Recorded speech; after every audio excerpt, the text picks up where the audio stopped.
President Obama pardoned Chelsea Manning and 1,700 other criminals, including more than 330 in his final week, during his 8 years in office. Mostly false rating. Mostly false. What's true? President Obama commuted the prison sentences of more than 1,700 individuals. Obama commuted the sentence of Chelsea Manning. Obama commuted 330 sentences on his final day in office. Commutations are not pardons. What's false? President Obama didn't pardon Chelsea Manning. Obama didn't pardon more than 1,700 criminals. Obama didn't pardon more than 300 criminals during his final week in office. Origin. In June 2018, the fundamental differences between pardons and commutations appear to have been lost on a meme creator who made a graphic containing the claim that President Obama pardoned more than 1,700 criminals, and that more than 330 of those pardons were granted in his final week in office. Some versions of this meme carried a watermark for right-wing youth activist group Turning Point USA, but we were unable to find any instances of this particular group sharing the meme. Although we aren't certain if this organization was responsible for the creation of the meme, several examples of this image, such as the one above, do not contain a watermark. The group's founder, Charlie Kirk, has repeated at least one of these claims on Twitter. The meme, much like Kirk, confuses pardons with commutations. The United States Constitution grants the President of the United States the executive power of clemency in Article 2, Section 2.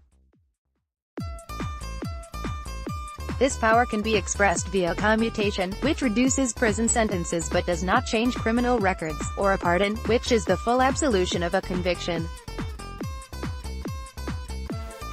The United States Justice Department explains, in the federal system, commutation of sentence and pardon are different forms of executive clemency, which is a broad term that applies to the president's constitutional power to exercise leniency toward persons who have committed federal crimes.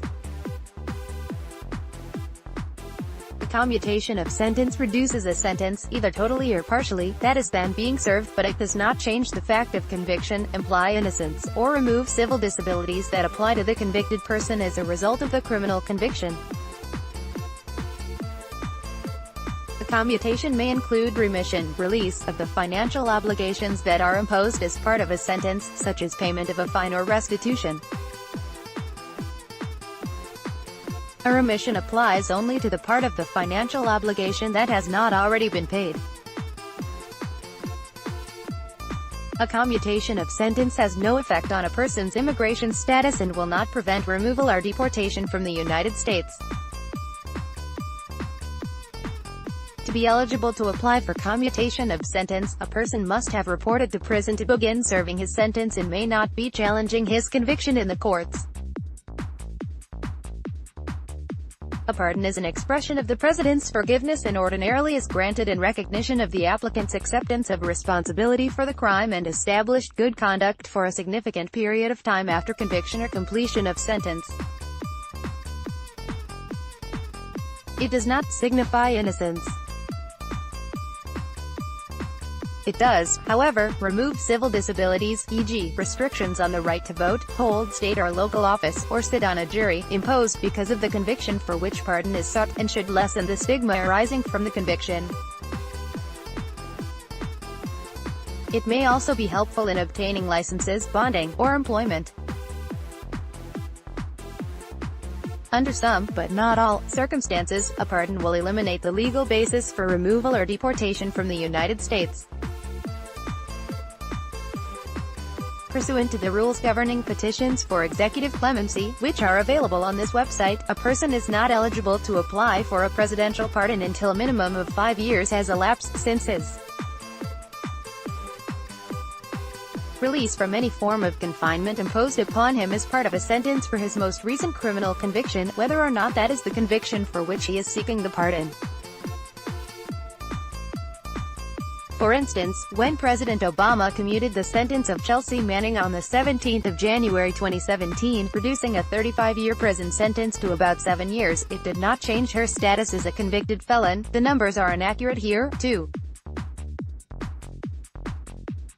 Clemency statistics compiled by the United States Department of Justice show that President Obama commuted 1,715 prison sentences during his time in office. He also issued pardons to 212 individuals. President Obama did use the power of clemency during his final week in office, but again, the meme used the data here for commutations, not pardons. Obama commuted 330 prison sentences on his last full day in office. President Obama commuted the sentences of 330 more federal inmates Thursday, capping an unprecedented clemency effort that has now released 1,715 prisoners, more than any other president in history. The clemency grants announced on Obama's last full day in office set a one-day record. "Proud to make this one of my final actions as president. America is a nation of second chances, and 1,715 people deserved that shot," Obama tweeted Thursday. The Clemency Initiative, which began in 2014, was targeted at drug dealers who received mandatory minimum sentences during the war on drugs from the 1980s to the 2000s. President Barack Obama did grant more commutations than any other president on United States history. However, there are a few things to consider about this presidential record. For instance, one reason he granted a record number of commutations is that he also received a record number of clemency petitions. Obama's record, however, looks far less forgiving when considering the number of requests for clemency that he received. In fiscal 2016 alone, he received 12,026 such requests, by far the most in any single year on record. Over the full course of his tenure, Obama received 36,544 petitions for clemency, a figure that exceeds the total of the previous 9 presidents combined. Looking at the same data another way, Obama granted clemency to only 5% of those who requested it. That's not especially unusual among recent presidents, who have tended to use their clemency power sparingly. But it's near the bottom when considering all chief executives since 1900, the earliest year for which DOJ has published statistics. Truman, for example, granted clemency for 41% of the petitions he received. William Howard Taft and Wilson did so for 39% and 38%, respectively. Of course, Obama received such a large number of clemency requests in part because his administration asked for them. Under a program launched in 2014 known as the Clemency Initiative, the Justice Department encouraged qualified federal inmates, as defined by DOJ criteria, to apply to have their prison sentences commuted. The initiative led to a surge in requests and also helps explain why Obama's use of clemency tilted so heavily toward sentence commutations, rather than pardons.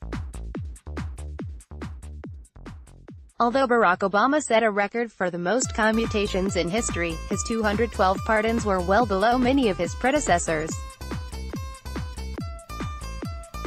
Bill Clinton issued 396 pardons, Ronald Reagan 393, and the all-time record goes to Franklin Delano Roosevelt, who issued 2,819 pardons during his 12 years, not 16, in office. George H.W. Bush and George W. Bush were the only presidents of the modern era who issued fewer pardons than Barack Obama.